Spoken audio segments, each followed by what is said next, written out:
신명기 6장 말씀입니다. 구약성경 270면입니다.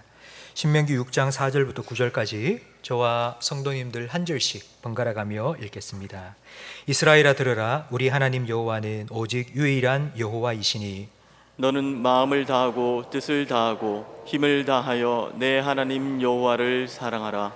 오늘 내가 네게 명하는 이 말씀을 너는 마음에 새기고 내 자녀에게 부지런히 가르치며 집에 앉았을 때에든지 길을 갈 때에든지 누워 있을 때에든지 일어날 때에든지 이 말씀을 강론할 것이며 너는 또 그것을 내 손목에 메어 기호를 삼으며 내 미간에 붙여 표로 삼고 또 내 집 문설주와 바깥 문에 기록할지니라. 기록할지니라. 아멘. 지난 주일 설교하면서 작은 것이라도 나누자고 제가 말씀드리면서 백신을 우리는 공짜로 맞는데 전 세계에는 백신 돈이 없어서 맞지 못하는 사람도 많이 있으니 우리 기부하면 좋겠다라고 제가 말씀드렸습니다.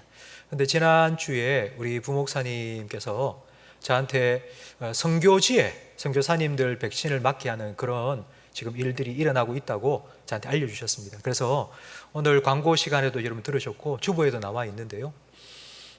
지금 이 백신 선교사님들에게 백신 접종을 하는 이 프로그램은 우리나라는 백신 접종을 하려면 신청을 하고 해야 됩니다. 나이 연령대에 맞게. 근데 미국은 백신이 여유분이 많기 때문에 누구든지 가면 접종이 가능합니다. 그래서 아프리카 같은 나라에 선교사님 계시는 분을 미국으로 모시고 와서 백신 접종을 하고 한 일주일 정도 거기서 쉬시다가 다시 아프리카 선교지로 보내드리는 그와 같은 운동을 지금 하고 있습니다. 혹시 성도님들 중에 그 일에 동참하기를 원하시는 분이 계신다면 주보에 안내되어 있는 대로 함께 참여해 주시면 감사하겠습니다. 우리 좌우에 계신 분과 함께 인사 나누겠습니다. 잘 오셨습니다. 은혜 많이 받으세요. 지난 월요일부터 수요일까지 저는 세미나에 참석을 했습니다. 세미나 주제가 뭔고 하니 D6입니다. D6가 무슨 뜻이냐면 D는 신명기를 영어로 Deuteronomy라고 합니다. 그 Deuteronomy의 D고요. 6는 6장, 오늘 우리가 함께 읽은 말씀입니다.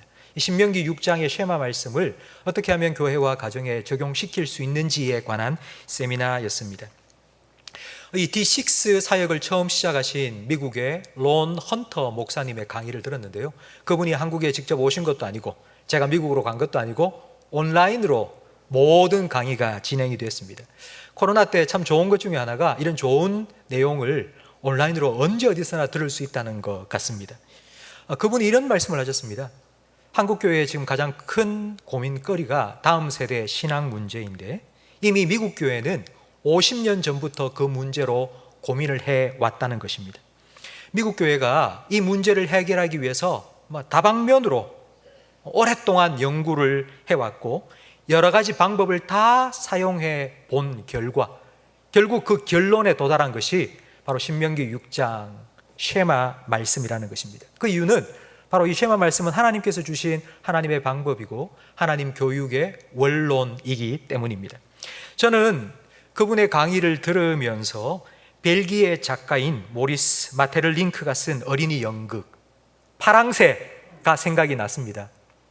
아마 이 자리에 계신 분들은 파랑새 이야기는 한 번쯤은 다 들어보셨을 겁니다. 그 내용이 이런 것입니다. 틸틸과 미틸이라는 남매가 있었는데 옆집 할머니가 찾아와서는 내 딸이 지금 너무 아프다. 딸이 낫기 위해서는 파랑새를 보면 나을 수 있으니까 파랑새를 좀 찾아주지 않겠니? 라고 부탁했습니다. 그 할머니의 부탁을 들은 틸틸과 미틸 남매는 파랑새를 찾기 위해서 온 세상을 두루 다닙니다. 결국 빈손으로 다시 집에 돌아오게 되었는데요. 그런데 집 안에 새장 속에 파랑새가 딱 들어있는 것입니다. 찾는 게 멀리 있지 않고 가까이 있다는 내용입니다.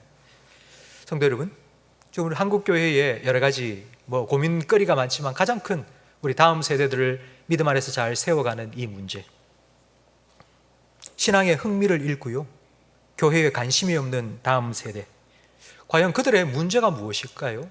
원인은 무엇일까요? 우리는 자꾸 밖에서 그 원인을 찾았습니다. 학교 교육에 문제가 있다, 학교의 왕따가 문제다, 그리고 지금 세상의 문화가 너무 세속화되어 있다. 세상이 너무 타락해 있다. 그게 문제라고 우리는 자꾸 문제를 밖에서 찾았습니다. 그리고 그 문제를 해결하기 위한 방법도 밖에서 찾았습니다. 좀 더 좋은 교육 이론을 가지고 들어와서 접목을 시키고 좋은 교육 기자재, 좋은 것들을 교회에 좀 도입을 해서 그거 가지고 교육시키면 나아질 거라고 우리는 생각을 해왔습니다. 근데 그게 아닙니다. 파랑새는 여기에 있습니다. 교회 안에 있고 그리고 우리 가정 안에 있습니다.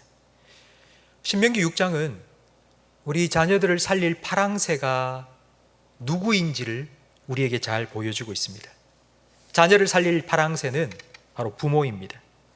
하나님께서는 부모를 통하여서 자녀에게 하나님 말씀이 전해지도록 하셨습니다. 이 쉐마의 말씀, 신명기 6장의 말씀은 여러분께서 아마 많이 들으셨습니다. 저도 벌써 몇 번을 여러분의 이 말씀을 전한 적이 있고요. 그래서 아마 이 자리에 계신 성도님들 거의 대부분이 다 목사님 쉐마 말씀 저 다 알아요.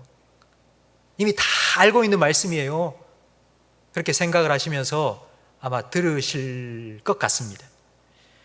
근데 오늘 제가 여러분에게 꼭 전하고 싶은 말씀은요, 쉐마의 내용이 아니라 그 방법입니다. 신명기 6장의 말씀은 매우 구체적입니다. 자녀에게 말씀을 가르치는데 집에 앉았을 때, 함께 길을 갈 때, 자녀와 함께 누웠을 때, 그리고 아침에 일어났을 때, 그리고 그 말씀을 손목에 차고, 아침에 일어나면 손목시계 우리가 차지 않습니까? 그처럼 하나님 말씀을 손목에 차고요. 안경 쓰시는 분 미간에 안경을 딱 걸듯이 하나님의 말씀을 딱 걸고요. 매우 구체적으로 부모로서의 사명을 어떻게 감당해야 되는지 우리에게 지시하고 있습니다. 올해 우리 교회는 가정예배를 시작했습니다.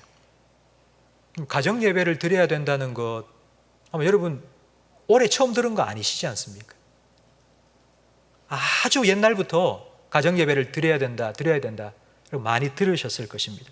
가정예배를 하면은 참 좋다 그런 얘기 들으셨을 거고요. 아마 여러분 중에는 여러분이 어렸을 때 가정에서 부모님과 할아버지 할머니와 함께 가정예배를 드렸던 기억을 가지신 분도 계실 겁니다. 가정예배를 해야 된다 이 말에 모든 사람은 다 동의합니다. 그거 좋다, 그렇게 해야지. 그리고 우리 모든 성도들은 예배에 익숙합니다. 늘 예배를 드리고 있지 않습니까? 뭐 따로 교육을 받아야지 예배를 할 수 있는 건 아닙니다. 늘 해오는 거니까요. 그래서 가정예배 하면 좋다, 가정예배 할 수 있다라고 생각이 됩니다. 그런데 그럼 막상 하려고 하면 안 됩니다. 지금까지 못해 왔지 않습니까? 그 이유가 무엇일까 제가 고민을 해보니까요, 구체적인 방법을 모르기 때문입니다. 고양이 목에 방울을 달면 좋다는 건 다 압니다. 좋은 계획입니다. 근데 문제는 구체적인 방법이 없다는 것입니다. 구체적인 방법이 없으면 아무리 좋은 계획이라도 무용지물입니다. 그래서 저는 올해 가정예배를 우리 성도들이 다 드렸으면 좋겠다, 가정예배를 드리세요 라고 말만 하는 게 아니라 진짜 가정예배를 드릴 수 있도록 뭔가 해야 되겠다 생각을 하고 문자로 계속해서 보내드리고 이것대로 따라 하시면 됩니다. 딴 거 덧붙이지 마세요. 이대로 읽고 그대로 하고 그게 뭐 3분이 되든지 5분이 되든지 가정예배 그냥 그대로만 드리시면 됩니다 라고 제가 계속 말씀드리고 있습니다. 그리고 그렇게 가정예배를 드리는 가이드 영상을 만들어서 또 올려드리며 이것 보고 이대로 하시면 됩니다 라고 도와드렸습니다. 이것이 바로 신명기 6장 말씀을 읽으면서 제가 깨달은 겁니다. 지금까지 교회에서 좀 더 구체적으로 말하자면 제가 여러분에게 이렇게 가르쳐 드린 적이 없었습니다. 원론적인 얘기만 한 겁니다. 성경 읽으세요, 기도하세요. 강단에서 제가 늘 하는 얘기 그거 아닙니까? 그런데 성경을 구체적으로 어떻게 읽어야 되는지, 기도를 어떻게 해야 되는지 가르쳐 드린 적이 잘 없는 것 같습니다. 들을 때는 그래 해야지, 성경 읽어야지, 기도해야지, 가정예배 드려야지 다 고개를 끄덕끄덕 하시면서 다 동의하십니다 지금. 근데 막상 집에 가면 뭘 어떻게 해야 될지 모르는 겁니다. 그래서 저는 오늘 좀 구체적으로 가정에서 우리 부모님들이 부모의 사명을 어떻게 감당해 내야 되는지에 대해서 여러분에게 가르쳐 드리려고 합니다. 저를 따라하시기 바랍니다. 자녀를 위해 기도하세요. 자녀를 위해 기도하세요. 신방을 하면서 우리 성도님들한테 이야기를 다 듣고요. 제가 마지막에 모든 성도님한테 공통적으로 드리는 질문이 있습니다. 요즘 기도 제목이 있습니까? 그럼 그 질문에 10중 8구는 똑같은 대답을 하십니다. 요즘 기도 제목이 있냐는 그 질문에 거의 한 8분, 9분은 똑같은 대답을 하십니다. 기도 제목이 무엇일까요? 제가 일부 예배 때 물어보니 건강이요 하시는 분이 있는데, 물론 건강도 맞고요. 그런데 그거보다 더 거의 대부분의 성도님이 똑같이 내시는 기도 제목이 있습니다. 자녀입니다. 자녀. 자녀를 위한 기도 제목을 똑같이 내시더라고요. 제일 큰 기도 제목, 우리 부모로서 절대로 쉬지 못할 그런 기도 제목인데, 막상 자녀를 위해서 기도해야 된다는 걸 알고 있습니다. 근데 기도를 하면요, 기도할 게 없습니다. 자녀를 위해서 뭘 기도할까? 어떻게 기도해야 될까? 잘 모르시는 것 같습니다. 우리 교회는 기도하는 엄마들이라는 모임이 있습니다. 성경 말씀으로 기도하는 법을 배우고 2사람씩 짝을 지어줍니다. 그러니까 이렇게 기도하는 엄마들 모임을 하는 2가지 이유가 있습니다. 첫 번째는 자녀를 위해서 기도하기를 쉬지 않도록 서로 기도의 격려자가 되어주는 겁니다. 그래서 일주일에 꼭 한 번씩은 함께 만나서 온라인이든지 오프라인이든지 함께 만나서 자녀를 위해서 기도하자고 서로 격려해 줍니다. 또 하나는 자기 자녀를 위한 기도가 아니라 내 짝을 위해서, 내 짝의 자녀를 위해서 기도해 줍니다. 부모는 당연히 자기 자녀를 위해서 기도해 줍니다. 그런데 또 한 사람의 기도의 후원자가 생기는 겁니다. 그렇게 기도 운동을 하고 있습니다. 우리 성도님들이 다 이 기도하는 엄마들 모임에 참여했으면 참 좋겠는데요, 여러 가지 형편과 상황상 참여하지 못하시는 분도 많이 계십니다. 그래서 저는 그분들을 위해서 어떻게 자녀들을 위해서 기도하도록 도와줄 수 있을까 고민을 참 오랫동안 했습니다. 어떻게 하면 진짜 실제적으로 기도하도록 만들어 드릴까? 자녀를 위해서 뭘 어떻게 기도할지 도와드릴 수 있을까 고민하던 중에 아이디어가 떠올랐습니다. 우리 교회 유튜브 채널이 있습니다.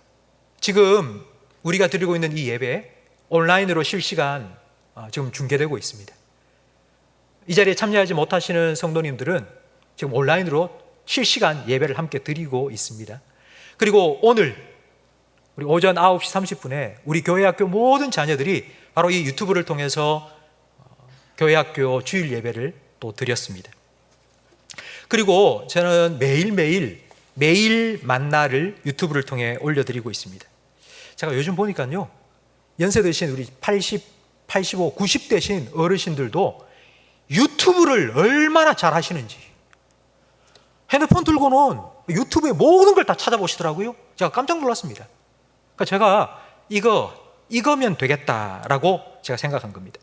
자녀를 위한 기도문을 유튜브로 만들어서 올리면 그 영상을 보면서 성도님들이 따라 기도하도록 하면 되겠다라고 생각을 해서 제가 어제 우리 부목사님들과 함께 자녀를 위한 기도문 영상을 만들었습니다. 여러분, 이 영상을 함께 보면서 저와 같이 또박또박 읽으면서 함께 기도를 해보겠습니다.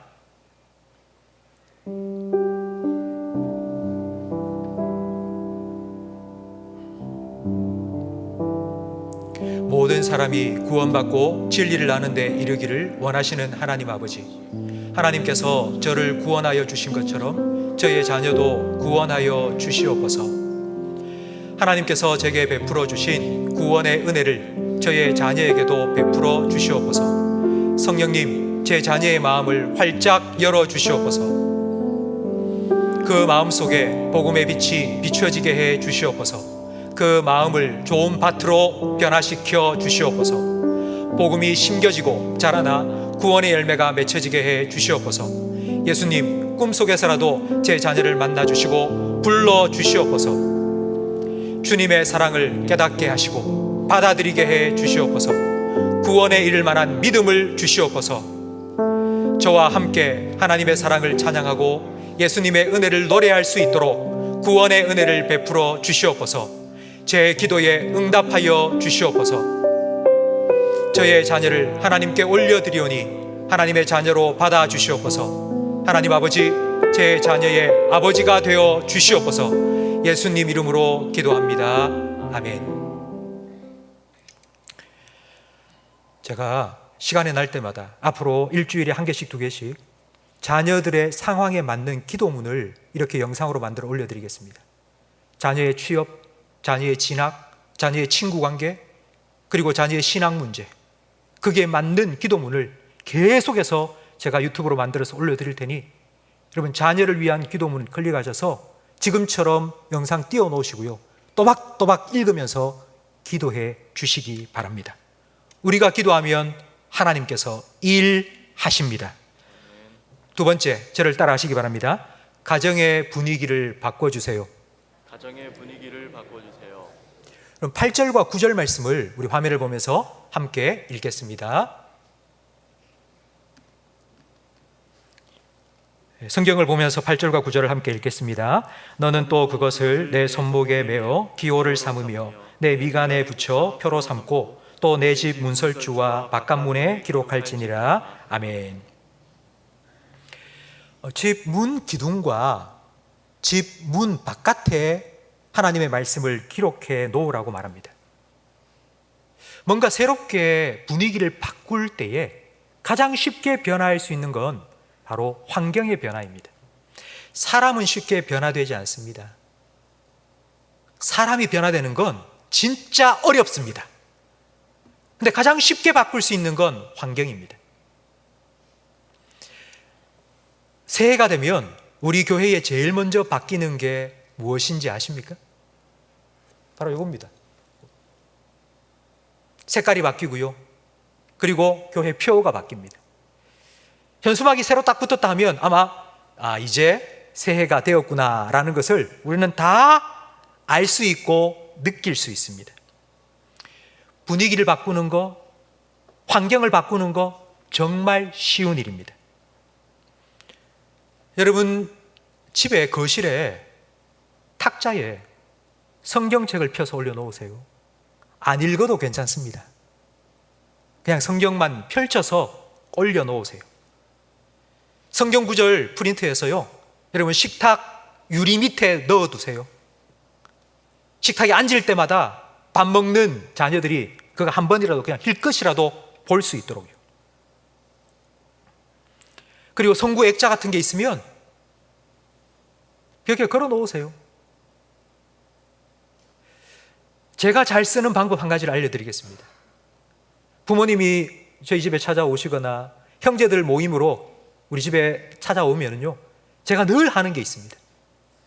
찬양을 들릴락 말락 아주 찬잔하게 2시간, 3시간 동안 계속 틀어놓는 것입니다. 무의식 속에 찬양 소리가 계속 들리도록 만듭니다. 그러면요, 분위기가 진짜 좋아집니다. 가정의 영적인 분위기를 만드세요. 뭐 기도해보고 그런 거 필요 없습니다. 그냥 오늘 가서 당장 할 수 있는 일입니다. 한번 해보세요. 별것 아니지만 정말 놀라운 효과를 여러분이 보실 수 있을 것입니다. 그리고 세 번째, 저를 따라 하시기 바랍니다. 자녀와 함께 예배하세요. 자녀와 함께 예배하세요. 가정 예배 말하는 게 아닙니다. 가정 예배를 드리라고 말하는 게 아닙니다. 온 가족이 주일날 한 차를 타고 교회에 오십니다. 차에서 내려서 교회 현관문을 딱 들어오는 순간 가족이 뿔뿔이 흩어집니다. 부모들은 본당에 다 올라오고요, 이 대예배실에 올라오고요, 자녀들은 자기 예배할 예배실로 다 올라갑니다. 우리 교회에서 부모와 자녀가 함께 예배드리는 날이 얼마나 될까 따져보니 이틀이더라고요. 성탄 감사 예배 12월 25일 그날 자녀를 데리고 오시는 부모님은 그날 자녀와 함께 앉아서 예배를 드리고요. 두 번째는 송구영신 예배 드릴 때 그 두 번 말고는 부모와 자녀가 함께 앉아서 예배 드리는 시간이 없더라고요. 저도 우리 교회 온 지 10년이 넘었습니다. 근데 이 10년 동안 제가 1부, 2부, 3부 예배를 쭉 드리다 보니 우리 자녀들이 교회 학교 예배 드리는 모습을 본 적이 없습니다.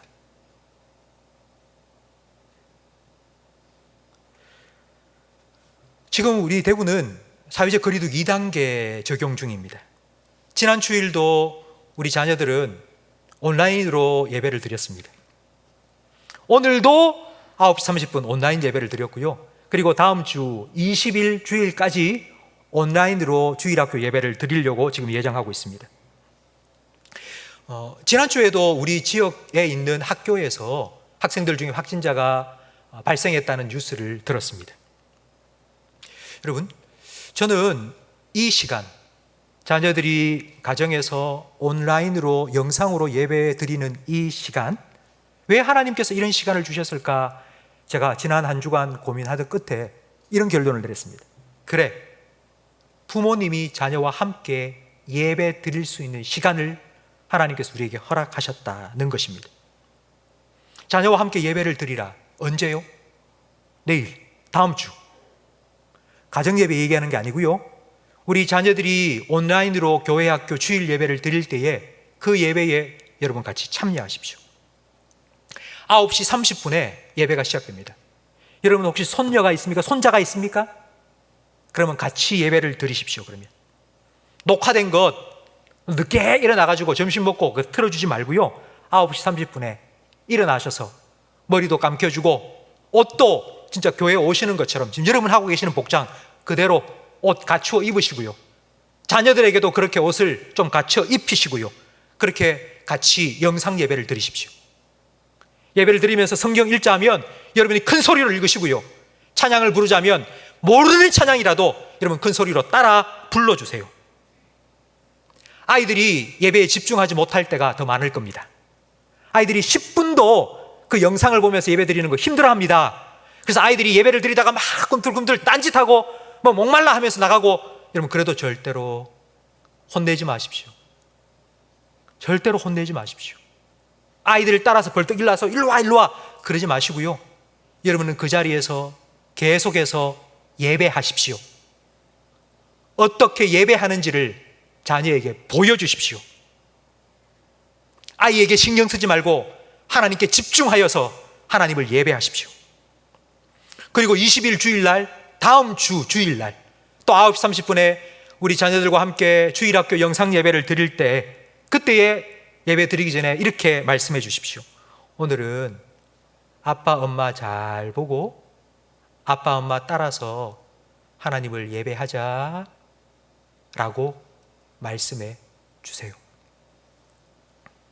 우리 아이는 다 컸어요, 목사님. 그래서 혼자서도 잘 해요. 그래도 같이 예배 드리세요. 우리 아이는 중고등부라서 혼자서도 자기가 영상 다 틀고 다 할 수 있어요. 그래도 같이 예배 드리세요. 예배를 어떻게 드리는지 가르쳐 주지 말고 예배를 어떻게 드리는지 보여주세요. 그것이 가장 좋은 예배자로 세우는 방법입니다. 그리고 네 번째, 저를 따라 하시기 바랍니다. 교육 공동체를 만들어 가세요.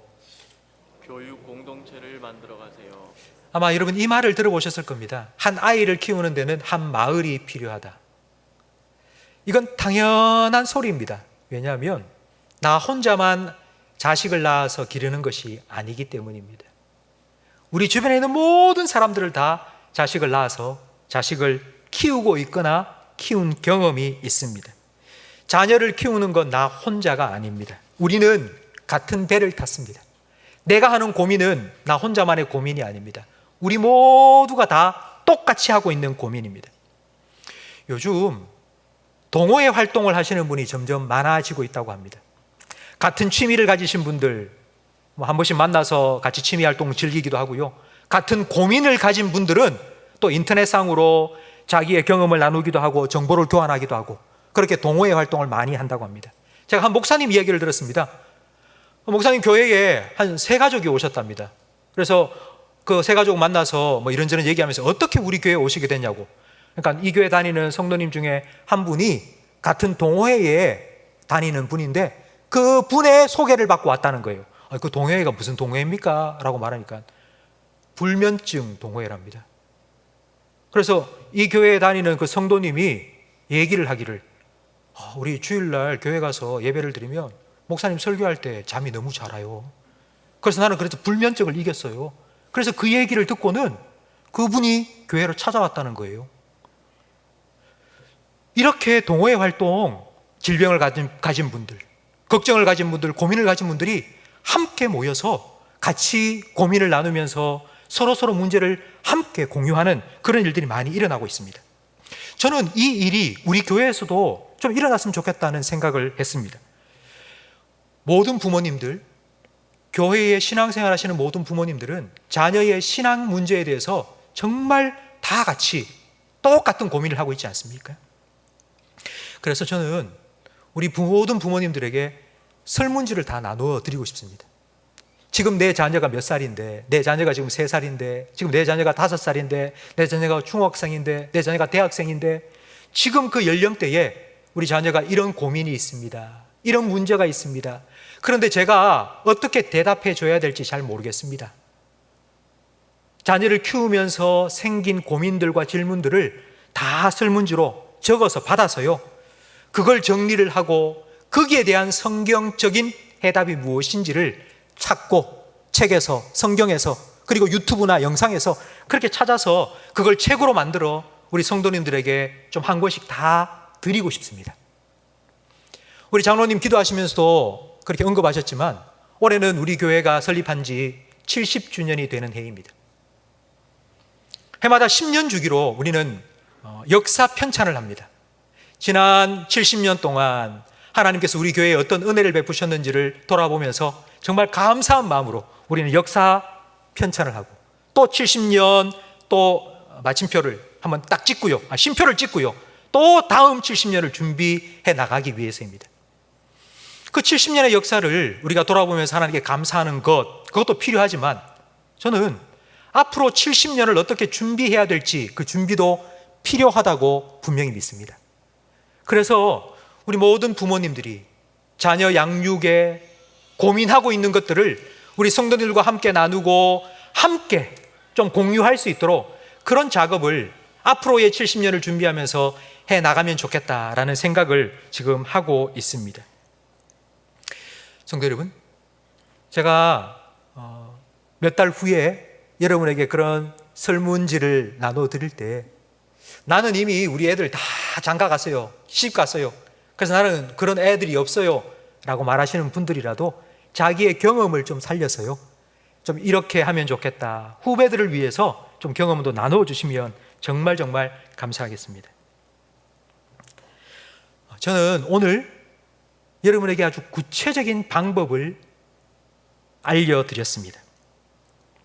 자녀를 위해서 기도하시고요, 가정 분위기를 바꾸시고요, 그리고 주일 예배 자녀들과 함께 예배해 보시고요. 여러분, 이건 힘들고 어려운 것이 아닙니다. 지금 오늘 당장에 집에 가서도 충분히 할 수 있는 것입니다. 여러분, 오늘 시작하세요. 오늘 집에 가셔서 한 가지라도 여러분 실천해 보세요. 하나님께서 우리를 통해 하나님의 일들을 나타내 주실 것입니다. 우리가 자녀를 구원시킬 수 있는 것 아닙니다. 우리가 자녀를 변화시킬 수 있는 것도 아닙니다. 자녀를 구원하고 변화시키는 건 하나님 일입니다. 그건 하나님께서 하셔야 됩니다. 그건 하나님께 맡기고요, 우리는 우리가 해야 될 일을 하면 됩니다. 성도님들 중에는 이런 오해를 하시는 분이 종종 있는 것 같습니다. 내 신앙을 자녀에게 물려줘야 된다라는 그런 생각을 하시는 분이 있는데, 여러분, 그건 오해입니다. 내 신앙을 물려주는 게 아니라 내가 믿는 하나님을 우리 자녀에게도 소개해주고 하나님을 만나게 해주는 것, 그것이 부모의 사명입니다. 이걸 더 쉽게 표현하면 부모의 사명은 다리와 같습니다. 브릿지, 다리와 같습니다. 연결시켜 주면 됩니다. 여러분, 돌다리 놓는 걸 한번 생각해 보십시오. 자녀와 하나님 사이에 강이 흐르고 있는데요, 내가 흐르고 있는데요, 여러분이 자녀를 위해서 구체적으로 기도하는 것, 돌다리를 하나 딱 놓아준 겁니다.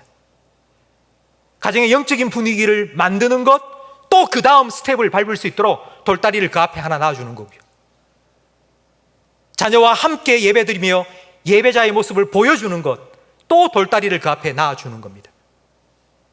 여러분, 돌다리를 놔두면 건너가고 안 건너가고는 자녀의 몫이고요, 자녀가 건너가지 않으면 하나님께서 건너오셔서 만나 주실 겁니다. 우리가 해야 될 건 다리를 놔주는 것입니다. 그건 우리가 해야 될 일입니다. 만약 우리가 그 일을 하지 않으면 우리는 아마 후회할 수도 있습니다.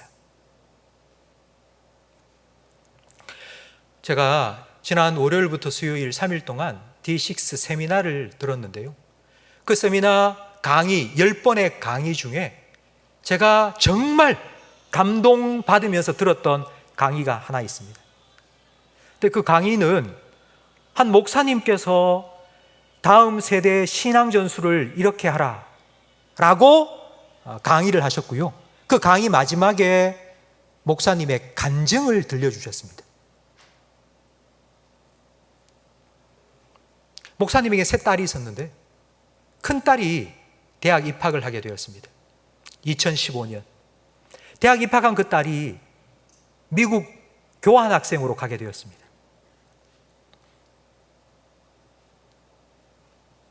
그런데 어느 날 미국에서 전화가 온 거예요. 낯선 남자의 목소리였는데 대사관 직원이었습니다. 혹시 따님한테 전화를 받으셨냐고.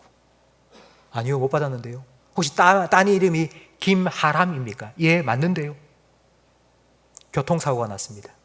학교에서 오리엔테이션 가다가 그 버스가 그만 사고를 만나서 많은 학생이 다치고 죽기도 했습니다. 선생님의 따님도 그 버스에 타고 있었습니다.